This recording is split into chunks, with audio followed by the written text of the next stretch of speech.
2026 বিশ্বকাপের প্রস্তুতি সাপোর্টিক ম্যাচ হারার পর দলের নতুন ঘুরে দাঁড়ানোর চেষ্টা করছে ব্রাজিল টিম। আর সেই ধারাবাহিকতার সামনে আসছে এক গুরুত্বপূর্ণ ম্যাচ। শক্তিশালী ইউরোপিয়ান দল ক্রোয়েশিয়ার ন্যাশনাল ফুটবল টিম এর বিপক্ষে ম্যাচ খেলবে ব্রাজিল। ক্রোয়েশিয়ার বিপক্ষে ব্রাজিল। ভিডিও শেষে সময়সূচি বলা হবে।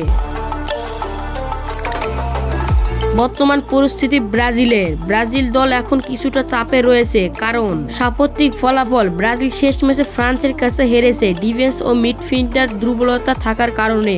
আবার দলের মূল গোলকিপার অ্যালিসন বেকার ইনজুরিতে বাইরে, আর কিছু খেলোয়াড় ফিটনেসের সমস্যা আছে। তাই ক্রোয়েশিয়ার বিপক্ষে ম্যাচটি শুধু একটি প্রীতি ম্যাচ নয়, বরং একটি ব্রাজিলের জন্য পরীক্ষার ম্যাচ।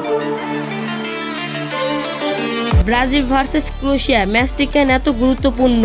বিশ্বকাপের আগে বড় দলের সিদ্ধান্ত ও পরীক্ষা, ইউরোপিয়ান সেটালের বিপক্ষে খেলার সুযোগ, মিডফিল্ড কন্ট্রোলের যাচাই, ডিফেন্স লাইনের দুর্বলতা ঠিক করার সুযোগ। ক্রোয়েশিয়ার দল সবসময় ট্যাকটিক্যাল এবং ডিসিপ্লিন ফুটবল খেলে, যা ব্রাজিলের জন্য কঠিন চ্যালেঞ্জ। দুই দলের শক্তি ও দুর্বলতা আর ব্রাজিল ও ক্রোয়েশিয়ার বিপক্ষে সময়সূচি দেখে নিন।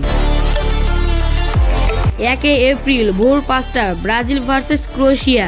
ব্রাজিল টিম আক্রমণ ভাগ খুব দ্রুত, স্কিলফুল প্লেয়ার, ইউঙ্গার স্পিড। দুর্বলতা ডিফেন্সের ভুল, মিডফিল্ডারের ধারাবাহিকতা কম। ক্রোয়েশিয়ার টিম অভিজ্ঞতা, মিডফিল্ড, বড় পজিশন কন্ট্রোল, ম্যাচের ম্যানেজমেন্ট। দুর্বলতা আক্রমণ তুলনায় ধীর, বয়স বেশি কিছু খেলোয়াড়দের। ব্রাজিলের তরুণ ফরওয়ার্ডের নজর কাড়তে পারে, ক্রোয়েশিয়ার মিডফিল্ডে ম্যাচ কন্ট্রোল করতে পারে।